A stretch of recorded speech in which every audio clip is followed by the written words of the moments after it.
Зима без світла – це не страшно.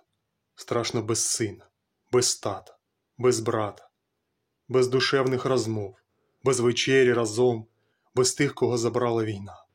Страшно, коли тримаєш у долонях руку, а вона людяна.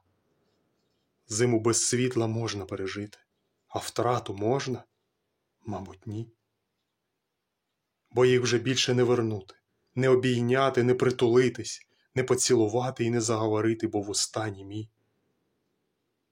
Зима без світла – це не важко, бо є свічка і каміни в небі ліхтарі. Важко день і ніч у боротьбі пораненого друга прикривати собою, побратима нести у труні. Важко писати: мила, якби я загинув, поцілуй від мене малого і пам'ятай, хоч я не поруч, але я з тобою. Так важко чекати дзвінка, коли всюди лунає тривога, і при свічці тихесенько вимовляєш слова. Ти лиш бережи їх всіх, Боже.